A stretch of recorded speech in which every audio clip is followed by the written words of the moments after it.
วนองค์จับริ้วเข้าเป็นไตรรงค์จึงเป็นสีธงที่รักแห่งเราชาวไทยทหารอวตารนำไปยงยุทธวิชัยวิชิตก็ชูเกียรติสยามประเทศไทยที่เจริญมั่นคงมาได้จนถึงทุกวันนี้มิได้เกิดขึ้นจากความหวาดกลัวอย่างคลาดเขลาแต่บรรพบุรุษไทยของเราทุกยุคทุกสมัยล้วนแต่มีความกล้าหาญและชาญฉลาดปกป้องเอกราชสร้างชาติให้เกิดความมั่นคงโดยมีธงแห่งพระไตรรัตน์เป็นเครื่องนำชัยจึงเป็นที่มาที่ไปของรายการคดีโลกคดีธรรมกล้าคิดก็ต้องกล้าทำอย่ากลัวถ้าทำความดีเร่งศึกษาปัญหาให้ทันท่วงทีเมืองไทยจะพัฒนากว่านี้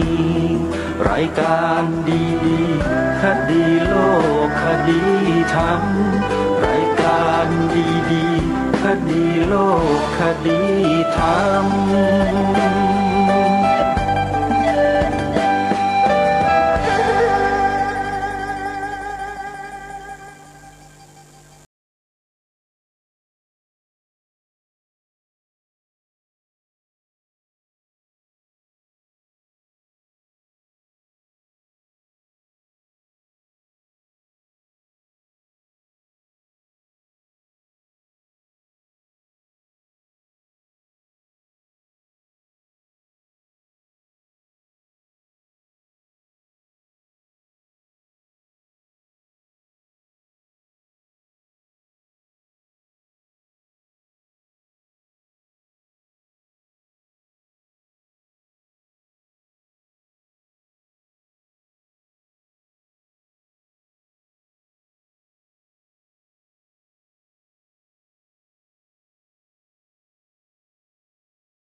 ผู้ฟังเป็นปกติ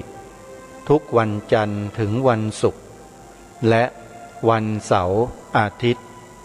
ทางสถานีวิทยุแห่งนี้ท่านผู้ฟังสามารถดาวน์โหลดแอปพลิเคชันเพื่อติดตามรับฟังรายการนี้ได้เป็นประจำทุกวันแอปพลิเคชันมีชื่อว่าสมาพันธ์สื่อวิทยุพระพุทธศาสนาอาเซียนสมาพันธ์สื่อวิทยุพระพุทธศาสนาอาเซียนรวบรวมสถานีวิทยุพระพุทธศาสนาแห่งชาติที่ออกอากาศอยู่ตามจังหวัดต่างๆมาไว้ในที่เดียวกันเพื่อบริการธรรมะสาระที่เป็นประโยชน์ต่อท่านที่สนใจนำไปสดับรับฟังตลอด24ชั่วโมงมีเพียงแอปพลิเคชันเดียวเท่านั้นที่มีธรรมะหลากหลายมากมายที่สุดในโลกท่านสาธุชนทั้งหลายไม่ใช่เฉพาะมีแต่รายการคดีโลกคดีธรรมรายการเดียวเท่านั้นแต่ยังมีรายการอื่นๆที่น่าสนใจที่วิทยากรผู้ดำเนินรายการในแต่ละสถานีนำมามอบให้กับทุกท่านถึงบ้าน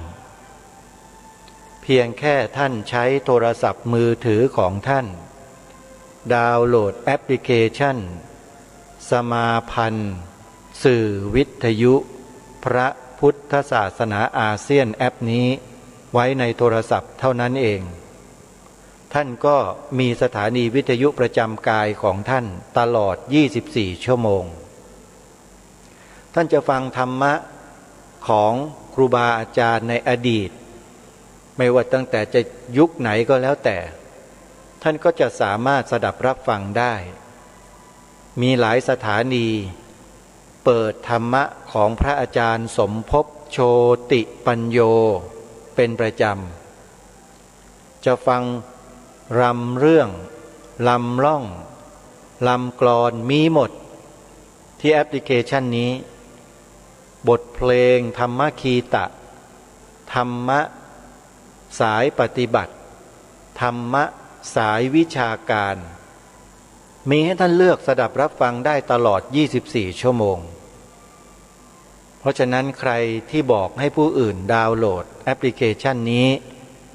ได้บุญกันทุกคนขออนุโมทนาสาธุกับทุกท่านที่ร่วมกันเผยแผ่พระพุทธศาสนาโดยการบอกต่อให้ผู้อื่นดาวน์โหลดแอปพลิเคชัน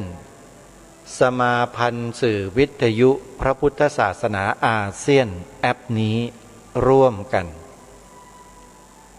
ท่านสาธุชนผู้ฟังทั้งหลายวันนี้รายการคดีโลกคดีธรรมขอประชาสัมพันธ์ข่าวสารข้อมูลที่เกี่ยวกับงานพระพุทธศาสนาในด้านสื่อสารสถานีโทรทัศน์ให้ท่านได้ทราบสักนิดหนึ่งเนื่องด้วยในปัจจุบันนี้มีการแพร่ระบาดของโรคโควิด -19 ซึ่งเป็นเชื้อไวรัสที่กลายพันธุ์จนทำให้มีการแพร่ระบาดกระจายขยายออกไปทั่วแต่ไม่ถึงกับรุนแรงเหมือนกับข่าวที่เล่าลือกันแต่เราก็ไม่ควรประมาทต้องปฏิบัติตนให้ถูกต้องตามหลักการวิธีการที่ทางการได้เผยแพร่และได้นำให้พวกเราปฏิบัติเพราะฉะนั้นการใช้หน้ากากอนามัยก็ดีใช้แอลกอฮอล์ล้างมือก็ดีทำความสะอาดร่างกายของเราก็ดีรับประทานอาหารเครื่องดื่มที่เหมาะสมต่อสุขภาพของเราก็ดีจึงยังคงเป็นเรื่องที่มีความจำเป็นอย่างต่อเนื่องมาตรการต่างๆที่ทางการออกมาก็ขอให้พวกเรานั้นปฏิบัติตามโดยเคร่งครัดใครไม่มีภารกิจใดๆที่จำเป็นก็ไม่ควรออกมาจากนอกเคหสถานในช่วงนี้ดีที่สุดรายการคดีโลกคดีธรรมทุกวันนี้มีความสบายใจอยู่ประการหนึ่งก็คือว่าการดำเนินรายการหรือจัดรายการนั้นไม่ได้มีการคลุกคลีด้วยบุคคลอื่นคือนั่งดำเนินรายการอยู่เพียงผู้เดียวตลอดมาแล้วก็ไม่ต้องกังวลเรื่องการติดเชื้อโควิดจากการที่ทำหน้าที่ตรงนี้แต่มีอยู่ส่วนหนึ่งที่สุ่มเสี่ยงพอสมควรก็คือการเดินทางไปออกอากาศสดทางสถานีโทรทัศน์ที่อาตมาภาพเป็นผู้ดำเนินรายการประจำอยู่ในช่วงเวลาค่ำนั่นก็คือสถานีโทรทัศน์ดีทีวีหลายท่านหลายคนตั้งคำถามว่าดีทีวีปิดแล้วหรือไม่ได้ปิดโยมออกอากาศตามปกติทุกประการแต่รายการตระเวนคนตระเวนธรรมที่อาตมาภาพเป็นผู้ดำเนินรายการสดทุกวันจันทร์ถึงวันพฤหัสงด ในการดำเนินรายการตามปกติแต่ก็ไม่ได้หมายความว่าจะงดตลอดไปณบัดนี้เวลานี้ก็ได้มาทำการออกอากาศตามปกติเหมือนเดิมแต่มีการปรับเปลี่ยนไปตามสภาพนั่นก็หมายความว่าไม่มีผู้ร่วมรายการอยู่ในห้องส่งแต่ใช้วิธีการถ่ายทอดสดออนไลน์ใน2 สถานที่คือผู้ดำเนินรายการนั่งจัดรายการอยู่ที่ห้องส่งผู้ร่วมรายการก็จะส่งภาพและเสียงเข้ามาจากที่อื่นแล้วก็มารวมกันลงสู่การถ่ายทอดรายการตามเทคนิคที่เทคโนโลยีสมัยใหม่สามารถทำได้แล้วก็ออกอากาศไปตามปกติซึ่งในช่วงเบื้องต้นแรกๆนี้ก็จะดูคลุกคลักไปสักนิดหนึ่งการลำดับภาพการอินเสิร์ตภาพการอะไรต่อไม่อะไรนั้นก็ยังคงมีการพัฒนาแล้วก็แก้ไขปัญหากันอยู่อาจจะไม่ดูเหมือนดังที่ดำเนินรายการตามปกติเท่าที่ควรแต่ก็ถือว่าเราได้กลับมาออกอากาศตามปกติได้ซึ่งผู้ร่วมรายการในเบื้องต้นนี้ก็ยังคงต้องเป็นท่านองค์พจนกรโกศลวัดธรรมปัญญารามบางม่วงก็ต้องออกรายการร่วมกันไปก่อนส่วนวิทยากรท่านอื่นๆนั้นท่านยังไม่มีความสามารถในการใช้เครื่องมือเทคโนโลยีสมัยใหม่ก็เลยต้องรอการพัฒนาแล้วก็แก้ปัญหากันอยู่ซึ่งต่อไปก็เชื่อว่าทุกท่านทุกคนจะปรับตัวได้และก็สามารถดำเนินการออกอากาศได้ตามปกติเหมือนเดิมยังไงก็ตามก็ขอให้ท่านผู้ฟังที่ติดตามรับชมรายการตระเวนคนตระเวนธรรมในช่วงค่ำนั้นอย่าเพิ่งถอยหนีไปไหนให้เฝ้าติดตามรายการให้ต่อเนื่องเรากำลังปรับปรุงและพัฒนารูปแบบใหม่ในการออกอากาศเพื่อให้ทุกท่านทุกคนนั้นได้กลับมารับเนื้อหาสาระที่ทันต่อสถานการณ์เหมือนเดิมให้ได้คิดว่าภายในเดือนพฤษภาคมนี้แหละจะมีการพัฒนาให้เข้าที่เข้าทางเข้ารูปเข้ารอยแล้วท่านผู้ชมก็จะได้รับสาระที่ดีๆจากรายการตระเวนคนตระเวนธรรมทางสถานีวิทยุโทรทัศน์ดีทีวีเช่นเคยแล้วก็ขอฝากท่านผู้ฟังหลายๆท่านที่ติดจานดำไว้ที่บ้าน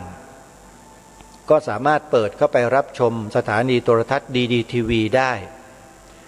ใครที่มีกล่องรับสัญญาณของ PSI นะโยมนะเปิดไปดูได้ที่ช่องหมายเลข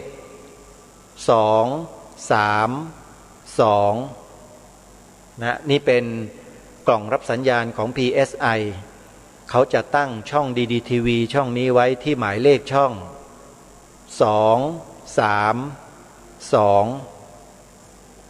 ถ้าใครติดจานรับสัญญาณดาวเทียมแล้วก็กล่องรับสัญญาณดาวเทียมยี่ห้อ True ท่านสามารถกดเข้าไปดูได้ที่ช่องหมายเลข223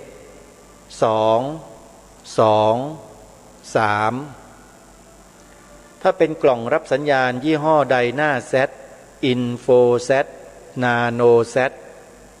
ท่านสามารถกดเข้าไปดูได้ที่ช่องหมายเลข170ถ้าท่านใดมีกล่องรับสัญญาณยี่ห้อ GMMZ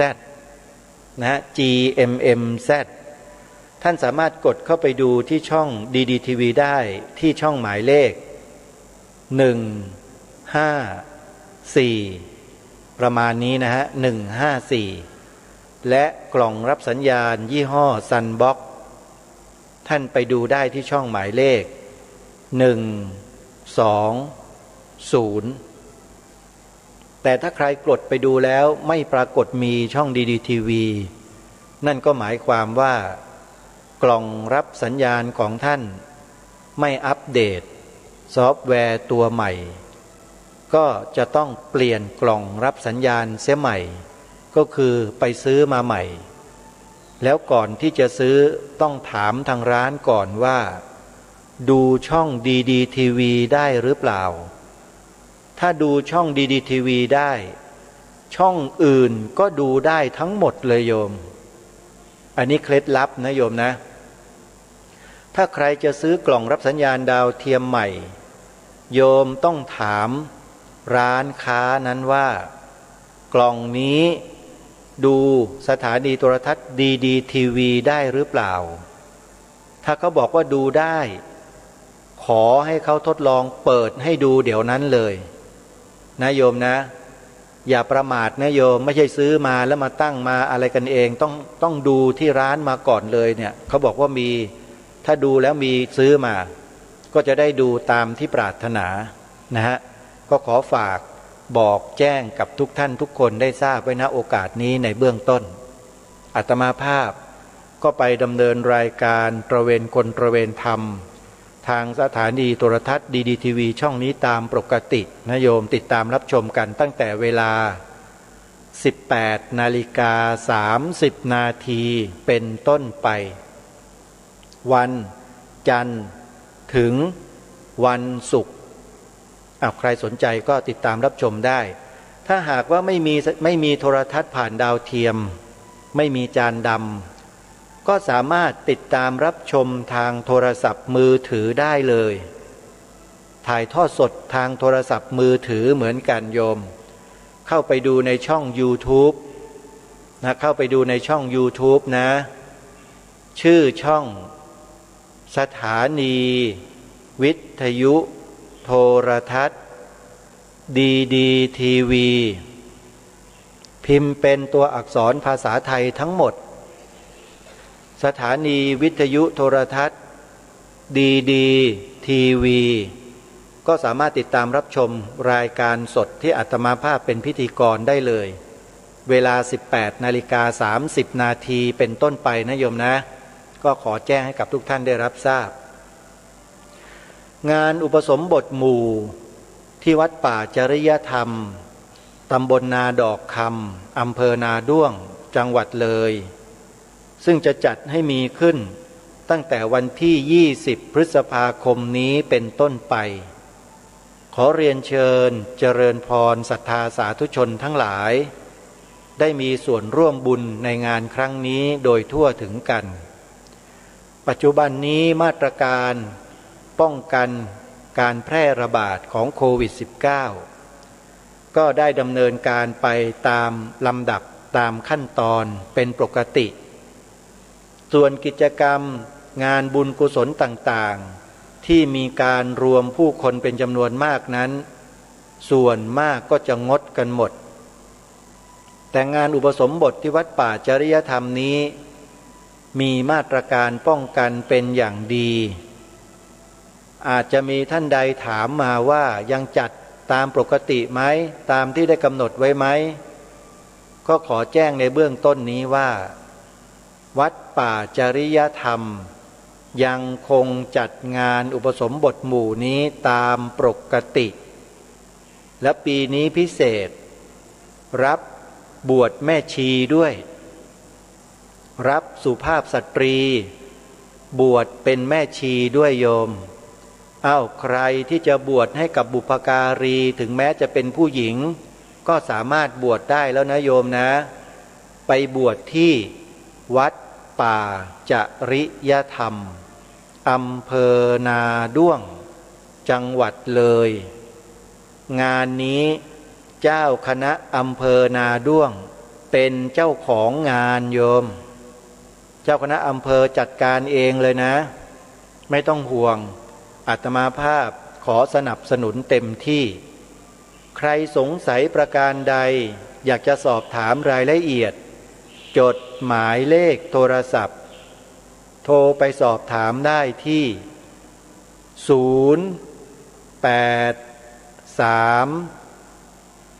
083 3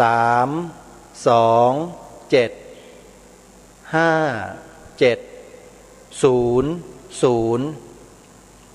0 8 3 3 2 7 5 7 0 0พระครูจริยสารธรรมหรือท่านพระอาจารย์นิรุตนิติสาโรเจ้าคณะอำเภอนาด้วงเจ้าวาดวัดป่าจริยธรรมยินดีที่จะให้ข้อมูลกับทุกท่านส่วนมหาอุโบสถมหาอุโบสถของวัดป่าจริยธรรมวัดนี้กำลังอยู่ในช่วงของการก่อสร้างอยู่ในระหว่างการวางรากฐานโยมใครที่จะร่วมเป็นเจ้าภาพสร้างมหาอุโบสถหลังใหญ่นี้อย่าพลาดโอกาสนะโยมนะยังมีส่วนต่างๆที่รอท่านเจ้าภาพมาจับจองเป็นเจ้าภาพเป็นเจ้าของร่วมกันเจ้าของในที่นี้ก็คือไม่ใช่เจ้าของอุโบสถเจ้าของบุญพูดกันให้ชัดๆนะโยมมาจับจองกันเป็นเจ้าของบุญในการสร้างมหาอุโบสถหลังนี้ด้วยกันนะใครจะมีส่วนร่วมก็เชิญได้โทรศัพท์ไปตามหมายเลขที่อาตมาภาพแจ้งให้ทราบเมื่อสักครู่นี้นี่แหละ083 327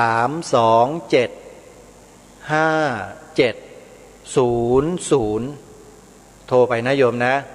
แล้วก็อุโบสถวัดศรีอุดมวงศ์ตำบลศรีสงครามอำเภอวังสะพุงจังหวัดเลยก็เช่นเดียวกันญาติโยมท่านใดที่ต้องการมีส่วนร่วมในการจัดสร้างอุโบสถวัดศรีอุดมวงศ์ซึ่งเป็นอุโบสถ2 ชั้นท่านเจ้าอาวาสพระครูอุดมวรานุวัตร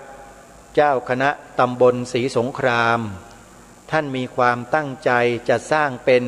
โรงอุโบสถ2 ชั้นเพื่อใช้ประโยชน์ชั้นล่างให้มากที่สุดนะประโยชน์เกิดขึ้นมากมายเลยโยมอุโบสถหลังนี้นะท่านพระครูอุดมวรานุวัตรจะใช้เป็นสถานที่ปฏิบัติธรรมสวดมนต์ไหว้พระจัดอบรมค่ายศีลธรรมค่ายคุณธรรมค่ายจริยธรรมค่ายลูกเสือค่ายนักเรียนนักศึกษาของจังหวัดเลยที่นี่เพราะวัดนี้เป็นวัดตัวอย่างในการสร้างประโยชน์ให้กับสังคมโยมใครที่จะมีส่วนร่วมในการสร้างอุโบสถวัดศรีอุดมวงศ์ก็โทรศัพท์ไปที่หมายเลขนี้นะโยมนะ0 8 9 8 4 0 4 9 6 8 0 8 9 8 4 0 4 9 6 8นี่คือโรงอุโบสถที่ใช้ทำสังฆกรรมของหมู่สงฆ์ในพื้นที่ต่างๆที่เชิญชวนญาติโยมสาธุชนได้มีส่วนร่วมกันมีบุญอีกแห่งหนึ่งโยมที่อาตมาภาพปรารถนาอันนี้ต้องใช้คำว่าปรารถนาจะให้พวกเราชาวพุทธเนี่ยมีส่วนร่วมกันเพราะเป็นบุญที่หาทำได้ยากนั่นก็คือบุญซื้อที่ดินถวายวัดหนองกายตำบลสันป่ายางอำเภอแม่แตงจังหวัดเชียงใหม่ต้องการจะซื้อที่ดินที่อยู่เคียงข้างของวัดเนี่ยเข้ามาผนวกเป็นที่ดินของวัดเพื่อจัดสถานที่ปฏิบัติธรรมอบรมธรรมอยู่ปริวาสกรรมใช้เป็นสวนป่าในการฝึกฝนอบรมตนของผู้ที่สนใจในอนาคตข้างหน้าอาตมาภาพขอเรียนเชิญเจริญพรญาติโยมได้ร่วมบุญกัน ทางวัดได้กำหนดให้ทุกท่านได้เป็นเจ้าภาพร่วมตารางวาละ500 บาทที่ดินตารางวาละ500 บาทเท่านั้นโยมช่วยกันนะใครที่มีกำลังมากโยมก็จับจองเป็นเจ้าภาพที่ดินถวายวัดตามกำลังของท่านใครที่มีกำลังน้อยก็ทำตามกำลังศรัทธาของท่านขออย่างเดียวให้พวกเราได้มีส่วนร่วมไม่ว่าใครก็ตามเมื่อเราได้ร่วมแล้วก็อธิษฐานจิตให้ดีนะโยมเกิดชาติหน้าฉันใดให้ข้าพเจ้ามีที่ดินเพื่อที่จะใช้ประโยชน์สร้างบุญกุศลบารมีของข้าพเจ้ายิ่งขึ้นอะไรต่างๆก็ว่าไปนะฮะคนที่ทำบุญซื้อที่ดินถวายวัดเนี่ยโยมเกิดชาติหน้าฉันใดไม่ต้องกลัวอดอยากไม่ต้องกลัวไม่มีที่อยู่นะพอเกิดมาโยมก็มีที่ดินเป็นของตัวเองแล้วเพราะว่าพ่อแม่จัดหาไว้ให้เรียบร้อยหมดจริงๆแล้วนะไม่ใช่พ่อแม่จัดหาหรอกบุญกุศลของเราก็เราสร้างไว้ชาตินี้พอเกิดชาติต่อไปบุญเนี้ยก็จะตามไปสนองเราในชาติต่อไปไม่จบไม่สิ้นเพราะฉะนั้นใครที่เกิดมาในชาตินี้แล้วไม่มีที่อยู่อาศัยมีแล้วก็ถูกเขายึดถูกเขาโกงบ้างอะไรบ้างเนี่ยเพราะชาติที่แล้วคงจะไม่ได้ทำบุญเรื่องที่ดินเอาไว้อาจจะไปทำบาปเสียมากกว่าชาตินี้ก็เลยเป็นไปอย่างนั้นก็อย่าไปสนใจอะไรมากเรามานึกถึงปัจจุบันนี้เลยอดีตผ่านไปแล้วช่างมันทำปัจจุบันขึ้นมาสร้างมันขึ้นมาใหม่โยมบุญกุศลเนี่ยสร้างได้ใครบอกว่าสร้างไม่ได้ดูอาตมาภาพเป็นตัวอย่างก็แล้วกันทุกวันนี้พูดรายการออกรายการทุกวันก็มีคนเขากระแนะกระแหนบอกว่าไม่รู้จะพูดไปทำไมไม่รู้จะรณรงค์ไปทำเพื่ออะไรไม่เห็นมีประโยชน์อะไรเลยเนี่ยบางคนเขาว่าอย่างนั้นไม่เป็นไรโยมเขาไม่ทำก็ไม่เป็นไรแต่เราทำเราไม่พูดเพราะเราชอบทำเราไม่ดีแต่พูดเราดีแต่ทำอย่างเดียวเพราะฉะนั้นบุญกุศลบารมีต่างๆจะเกิดขึ้นกับชีวิตเราได้หรือไม่นั้นไม่ได้อยู่ที่การที่เราพูดอย่างเดียวแต่อยู่ที่เราทำด้วยเพราะฉะนั้นท่านใดที่จะเป็นเจ้าภาพซื้อที่ดินถวายวัดหนองกายที่อำเภอแม่แตงจังหวัดเชียงใหม่โยมโทรศัพท์จดไว้นะตารางวาละ500 บาทโยมโอกาสมาแล้วนะโทรไปได้เลยที่หมายเลข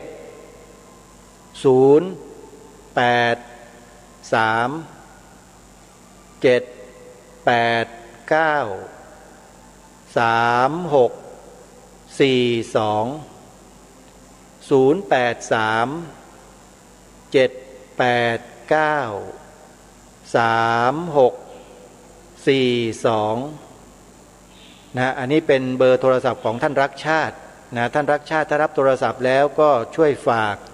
เรื่องราวบุญกุศลนี้ไปยังท่านเจ้าอาวาสให้ด้วยนะครับท่านก็ขอฝากไว้ด้วย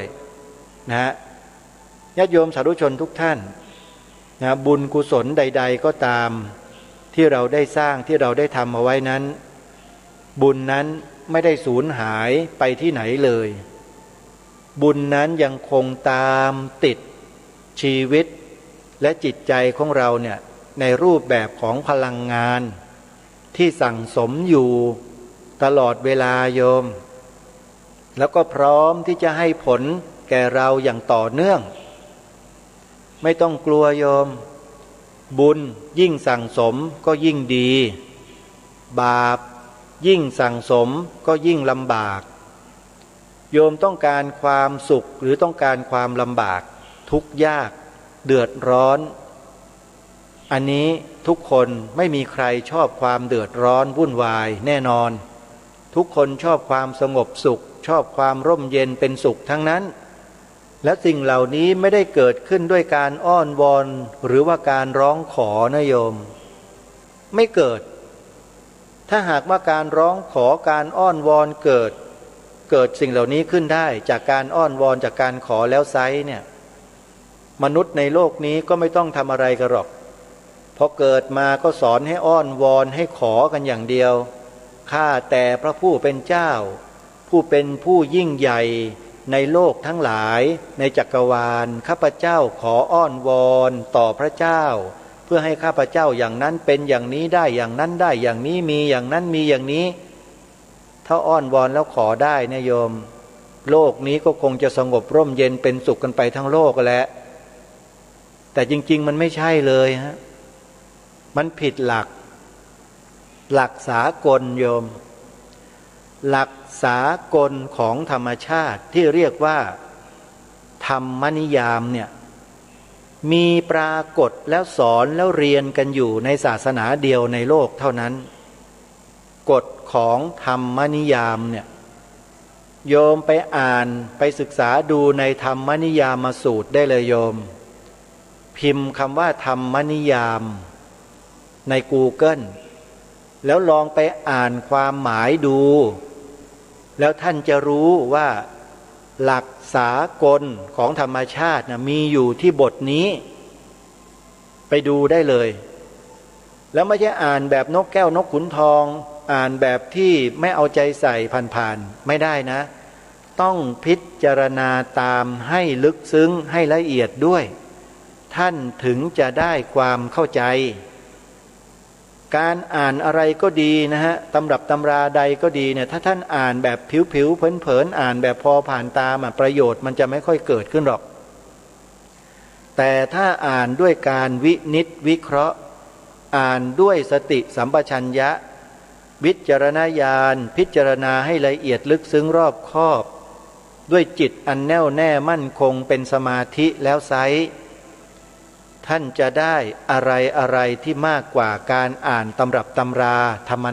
มดาทั่วไปเพราะฉะนั้นกฎธรรมชาติที่เป็นสากลตามที่อาตมาภาพได้กล่าวไปเมื่อสักครู่นี้ว่ามีอยู่ณเพียงแห่งเดียวและอยู่ในศาสนาเดียวของโลกเท่านั้นที่สอนเรื่องนี้ก็คือพระบวรพุทธศาสนาอาตมาภาพขอยืนยันและก็ขอแสดงความมั่นใจว่า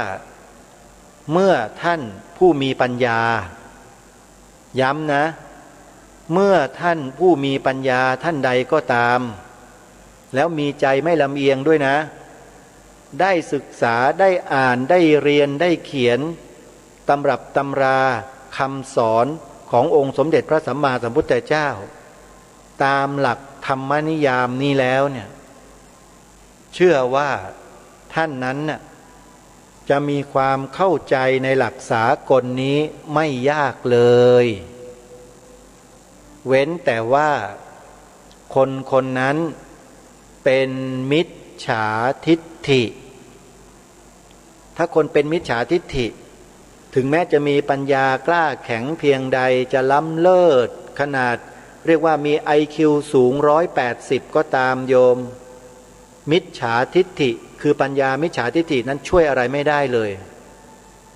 เป็นศูนย์นะแล้วแถมยังติดลบอีกด้วยอันนี้คือองค์สมเด็จพระสัมมาสัมพุทธเจ้าตรัสไว้นะอาตมาภาพไม่ได้พูดเององค์สมเด็จพระสัมมาสัมพุทธเจ้าตรัสถึงมิจฉาทิฏฐิเอาไว้ว่าเป็นบาปกรรมที่เลวร้ายที่สุดของมวลมนุษยชาติเพราะมวลมนุษยชาติที่เป็นมิจฉาทิฏฐิแบบสุดๆเนี่ยไม่ว่าจะเป็นนัตถิกะทิฏฐิอุจเฉททิฏฐิหรือจะเป็นอะไรก็แล้วแต่นะที่เป็นทิฏฐิร้ายกาจเนี่ยร้ายแรงเนี่ยนะตายไปจากโลกนี้แล้ว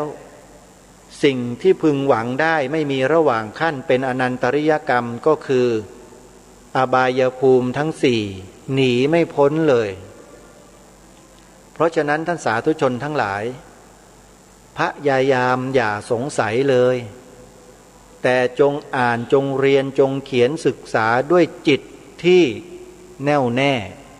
มั่นคงเป็นกลางไม่ลำเอียงถ้าจิตลำเอียงเมื่อไหร่ มิจฉาทิฏฐิมันจะเข้าแทรกในขณะที่ลำเอียงนั่นแหละแล้วมันจะไปไม่ถึงธรรมมันจะเข้าถึงหลักสากลที่แท้จริงไม่ได้เพราะฉะนั้นเรื่องทิฏฐิจึงเป็นเรื่องที่สำคัญที่สุดในอริยมรรคมีองค์8ท่านสาธุชนทราบไหมว่าองค์8เนี่ยเริ่มต้นด้วยอะไรเริ่มต้นด้วยสัมมาทิฏฐิเห็นไหม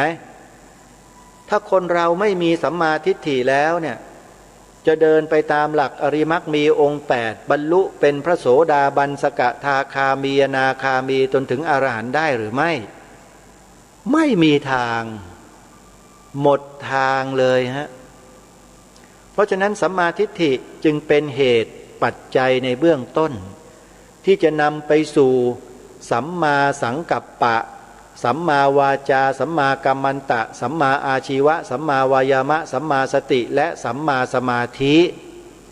จนกระทั่งบรรลุอมตะธรรมสูงสุดก็คือพระนิพพานได้แต่ถ้าเป็นมิจฉาทิฏฐิเสียแต่เบื้องต้นแล้วไม่ต้องพูดถึงฮะจบปิดประตูเลยไม่มีทางที่จะหลุดพ้นจากวงโคจรของวัฏฏะสงสารทั้งหลายทั้งปวงได้เลยโยมอยากรู้ไหมว่าสัมมาทิฏฐิเป็นยังไงอะไรจึงเรียกว่าสัมมาทิฏฐิที่หมายความว่าความเห็นถูกต้องอะโยมอยากทราบเข้าไปดูใน Google พิมพ์คำว่าสัมมาทิฏฐิไปอ่านดูนะโยมนะแล้วทำตัวเราเองเนี่ยให้เป็นสัมมาทิฏฐิให้มีความเห็นอย่างนั้นให้ได้เป็นไปโดยธรรมชาติอย่าไปฝืนนะองค์สมเด็จพระสัมมาสัมพุทธเจ้าตรัสสอนไว้ในธรรมจักรกัปปวัตนสูตรโยมไปดูได้เลยไปเปิดอ่านดูคำแปลมีนะไม่ใช่บาลีอย่างเดียวนะโยมนะคำแปลก็มีอาตมาภาพชอบความตอนหนึ่งในธรรมจักรกัปปวัตนสูตรเนี่ยประทับใจมากเลยพระพุทธองค์ตรัสคำนี้เนี่ยเป็นเอกังสะพยากรณ์คือเป็นคำตอบสุดท้ายคำตอบเดียวไม่มีเป็นอื่นเลยคือธรรมจักรที่พระพุทธองค์ได้ตรัสแสดงแก่ปัญจวัคคีย์ทั้ง5ที่เป็นพระปฐมเทศนาเนี่ยนะโยมเป็นเอกังสะพยากรณ์หรือเป็นคำตอบเดียวเท่านั้นเป็นเอกายโนมัคโคเป็นหนทางเดียวที่จะไปสู่ความหลุดพ้นได้ศาสดาอื่นหมดสิทธิ์ไม่มีสิทธิ์เลยที่จะสามารถนำพาให้เหล่าสาวกหลุดพ้นจากวงจรเหล่านี้ได้มีแต่คำสอนในทางพระพุทธศาสนาที่เรียกว่าธรรมจักรกัปปวัตนสูตรเท่านั้นและความตอนนั้นที่อาตมาภาพประทับใจที่สุดและเชื่อมั่นมากที่สุดก็คือความที่ว่าธรรมจักกังปวัตติตังอัปปติวัตติยังนักปราชญ์บาลีทั้งหลายท่านทราบดีว่าตรงเนี้ยพระพุทธองค์ตรัสถึงอะไรแล้วทรงยืนยันอะไรไว้ในบทธรรมจักรกัปปวัตนสูตรนี่บอกไว้หมดทุกอย่างไม่มีเหลือเลยตั้งแต่หนทางที่ไม่ควรดำเนิน2 ทางอัตตกิลมัฏฐานุโยคกับกามสุขัลลิกานุโยค2 ทางไม่ควรเดินเพราะไม่สามารถทำให้หลุดพ้นจากทุกข์ทั้งปวงได้เลยมีแต่จะเวียนว่ายตายเกิดอยู่ในวัฏสงสารเท่านั้นแล้วก็พระพุทธองค์ก็ทรงเสนออริยมรรคมีองค์8โดยมีอริยสัจ4นั้นเป็นตัวปัญญาสูงสุดที่เกิดขึ้นนี่คือสิ่งที่องค์สมเด็จพระสัมมาสัมพุทธเจ้าตรัสแสดงแล้วก็คำสอนของพระองค์พระพุทธองค์ตรงนี้ที่ตรัสไว้เนี่ยยังมีอยู่สมบูรณ์แบบทุกอย่างเลยแต่ว่าพวกเราจะเข้าใจกันหรือเปล่าอันนี้ประสำคัญก็คืออยู่ตรงนี้การที่จะเข้าใจหรือไม่เข้าใจนั้นมันขึ้นอยู่กับว่าเมื่อท่านเกิดมาเป็นมนุษย์พบกับพระพุทธศาสนานับถือศาสนาพุทธแล้วเนี่ยท่านเคยศึกษาข้อธรรมะในทางพระพุทธศาสนามากันบ้างหรือยังมีไหมศึกษามาดีพอหรือยังโยม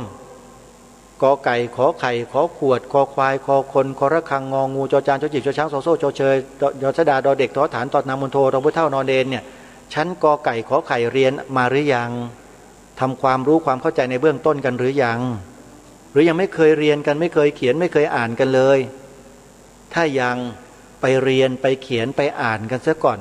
ให้มันผ่านกันมาบ้างอะไรล่ะที่ประชาชนคนไทยทั่วไปสามารถเรียนกันได้อะธรรมศึกษาไงธรรมศึกษาตรีธรรมศึกษาโทธรรมศึกษาเอกหรือจะสามารถเรียนบาลีศึกษาก็ได้ตั้งแต่ประโยค1-2ไปจนถึงประเรียนธรรม9ประโยคก็เรียนได้ผู้หญิงสตรีแม่ชีก็เรียนได้ประชาชนคนทั่วไปก็เรียนได้ทางคณะสงฆ์เขาเปิดกว้างมาตั้งนานแล้วไม่ใช่ให้แต่เฉพาะพระเรียนซะเมื่อไหร่แล้วใครที่เที่ยวไปพูดเลอะเทอะบอกว่าเขาไม่ให้โยมเรียนน่ะพวกนี้ไม่รู้จริงแล้วก็เที่ยวไปพูดบอกให้คนอื่นเขาละความเพียรความพยายามบาปคนพวกนี้บาปทั้งนั้นแหละเหมือนกับคนพวกไหนรู้ไหมเหมือนกับไอ้คนกลุ่มหนึ่งที่จะไปพู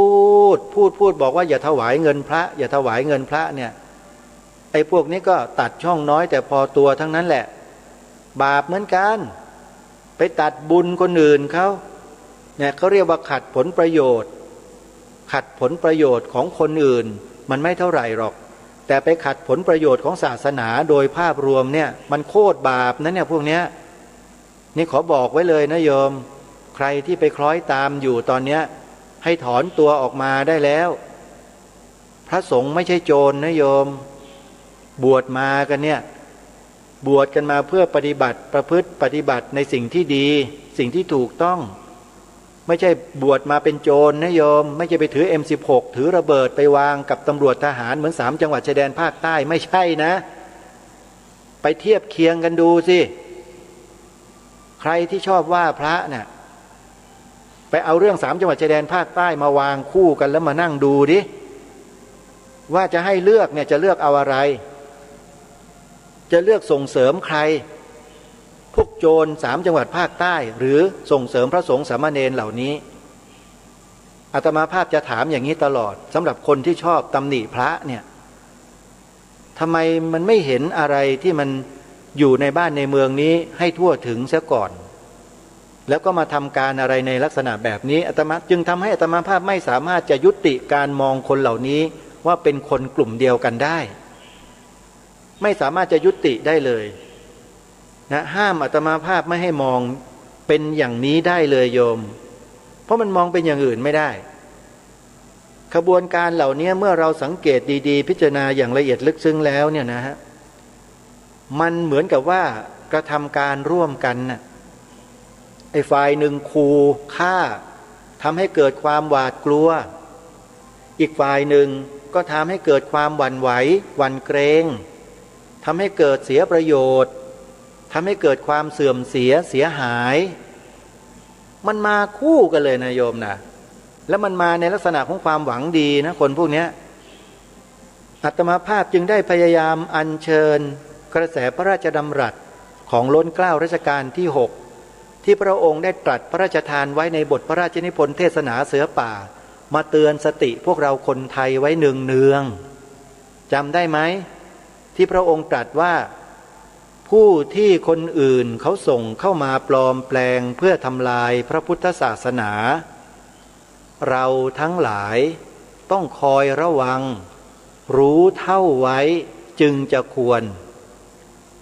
การกระทำคำพูดดูดีนะดูน่าเชื่อถือมากเลยคนพวกนี้ดูเป็นผู้หลักผู้ดีอ่ะดูเป็นผู้ดิบผู้ดีนะหน้าตากิริยาอาการมารยาทคำพูดน้ำเสียงดูเป็นผู้ดีแต่พอพูดออกมาแล้วหนอนเต็มเลยโยมนี่เป็นข้ออุปมาเฉยๆนะหนอนในที่นี้ก็คือว่ามันมาทำลายพูดออกมาแล้วมันส่งกลิ่นเหม็นให้เกิดขึ้นก็คือว่าทำให้เกิดความเสื่อมศรัทธาของผู้คนที่มีต่อพระสงฆ์คนพวกนี้โยมอย่าไว้ใจคนพวกนี้เป็นอันขาดขอบอกนะ องค์พระบาทสมเด็จพระมงกุฎเกล้าเจ้าอยู่หัวตรัสเตือนไว้ในบทพระราชนิพนธ์เทศนาเสือป่าอาตมาภาพอัญเชิญมาเตือนสติพวกเราอยู่เนืองๆบ่อยๆเพื่อให้พวกเราเนี่ยเกิดจิตสำนึกในข้อนี้ขึ้นมาร่วมกันอย่าทำลายพระลูกพระหลานของโยมกันเองนะโยมส่งเสริมพระภิกษุสงฆ์สามเณรกันเข้าไปเถอะท่านไม่ได้มาทำลายประเทศชาติบ้านเมืองเลยมีแต่จะมาช่วยกันทั้งนั้นไอ้คนที่มันพูดบิดเบือนนั่นน่ะตัวร้ายนักแลจำไว้นะบิดเบือนให้พวกเราเกิดความเสื่อมศรัทธาน่ะตัวนี้ร้ายมากปากมันดีนะกิริยาอาการมารยาทมันดีมันดูแล้วมันน่าเชื่อถือของคนในสังคมเนี่ยคนก็หลงไหลเชื่อถือกันเยอะเนี่ยระวังให้ดีนะคนพวกนี้อันตรายนะจะบอกให้เดี๋ยวจะหาว่าไม่เตือนไม่บอกกันนี่พูดในฐานะของบุคคลหรือผู้ที่ผ่านสิ่งเหล่านี้มาแล้วรู้เข้าใจสภาพการเหล่านี้มาแล้วโยม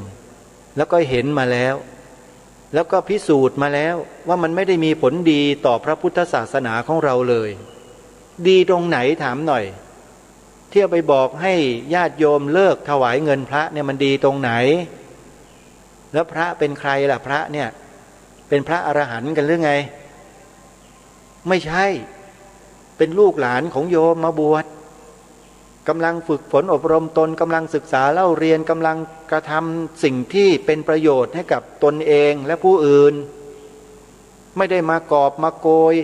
มาคอร์รัปชันทุจริตกินบ้านโกงเมืองทำไมคนพวกนี้ไม่ไปว่าคนเหล่านั้นไม่ไปห้ามคนเหล่านั้นน่ะอาตมาภาพว่าน่าจะเหมาะกว่าไหมไปห้ามไม่ให้โกงชาติกินเมืองอ่ะคนพวกนั้นน่ะแต่ไอ้นี่มาห้ามคนไม่ให้ทำบุญกับพระสงฆ์แปลกไหมโยมเรื่องนี้มันต้องพูดแล้วต้องพูดกันอีกเพื่อให้เรานั้นไม่หลงไม่ลืมแล้วก็จะได้ไม่หลงเชื่อคนพวกนี้กันง่ายๆฝากมาให้คิดอีกวันหนึ่งนะสำหรับวันนี้นะรายการคดีโลกคดีธรรมช่วงท้ายรายการนี้ต้องขออนุโมทนาบุญกับคุณโยมอารีเฮมรำนะอุบาสกผู้มีหัวใจแกร่งกล้านะแกร่งกล้าสามารถนะช่วยงานพระพุทธศาสนาอย่างเรียกว่ามุ่งมั่นแล้วก็ตั้งใจได้นำผู้คนไปช่วยงานที่สวนป่าสามัคคีธรรมโดยไม่คิดมูลค่าใดๆทั้งสิ้นนำข้าวสารมาถวายข้าวอินทรีย์นำปุ๋ยมาใส่ต้นไม้นำคนมาช่วยตัดต้นไม้เคลียร์ต้นไม้ที่ล้มจากพายุฤดูร้อนแล้วก็นำอาหารมาถวายนำชามะนาวมาถวายนำของดีๆมาถวายอาตมาภาพที่สวนป่าสามัคคีธรรมอย่างต่อเนื่องบุคคลคนนี้โยมเป็นพ่อค้าขายของอยู่ตลาดนัดในอำเภอต่างๆของจังหวัดสุรินทร์ในนามของมนุษย์รากหญ้ายอดพ่อค้าหัวใจทรนงโยมถ้าเห็นพ่อค้าคนนี้ไปขายของโยมไปซื้อเถอะ20 บาทเท่านั้นเองโยมจะได้ของดีๆกลับไปใช้ที่บ้านแล้วเงินตรงนั้นโยมทราบไหมว่าโยมอารีมนุษย์รากหญ้าคนนี้เอาไปทำอะไรกินไม่หมดหรอกส่วนมากเนี่ยเอาไปช่วยเหลือคนเอาไปทำสาธารณประโยชน์ไปช่วยเหลือวัดช่วยเหลือวาต่างๆทำบุญทั้งนั้นแล้วไม่สนับสนุนคนแบบนี้นะโยมจะไปสนับสนุนคนแบบไหนนะถามหน่อยจริงไหมงั้นช่วยกันนะโยมนะคนดีเราก็ต้องช่วยกันส่งเสริมแบบนี้แหละอาตมาภาพก็ได้แต่เปล่งเสียงส่งเสียงบอกกับญาติโยมทุกคนไว้เท่านี้ละโยมช่วยได้ก็คือใช้วาจาบอกความจริงกับญาติโยมแล้วก็จะได้ช่วยกันได้ถูกต้องงานของเราก็จะเดินหน้าต่อไปเรื่อยๆเอาละวันนี้เวลาของรายการหมดแล้วอาตมาภาพต้องขอสมมติยุติรายการไว้แต่เพียงเท่านี้ก่อนพบกันใหม่ในวันพรุ่งนี้ขอความสุขสวัสดีในธรรมแห่งองค์สมเด็จพระสัมมาสัมพุทธเจ้าจงปรากฏเกิดมีขึ้นในจิตใจของท่านผู้ฟังทุกท่านทุกคนเทินขอเจริญพรกล้าคิดก็ต้องกล้าทำอย่ากลัวถ้าทำความดีเป็น ศึกษาปัญหาให้ทันท่วงทีเมืองไทยจะพัฒนากว่านี้รายการดีๆคดีโลกคดีธรรมขอ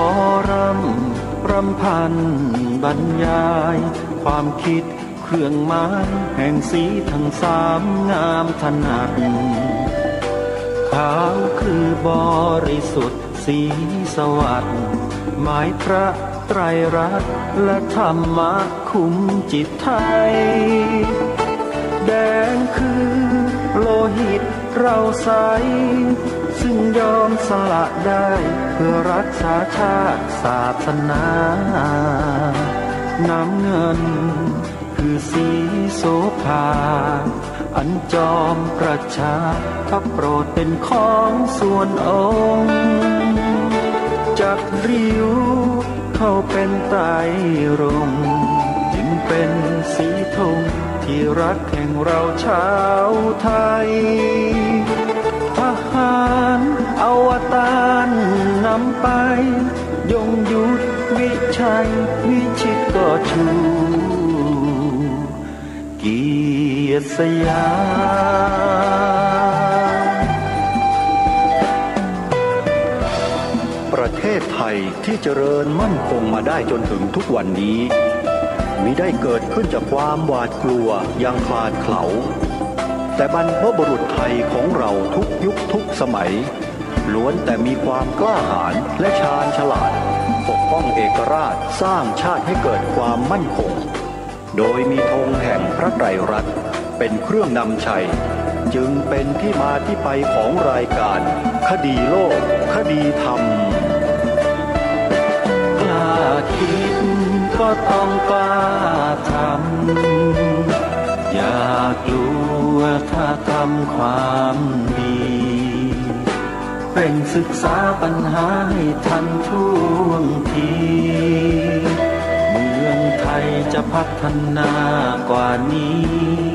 รายการดีๆคดีโลกคดีธรรมรายการดีๆคดีโลกคดีธรรม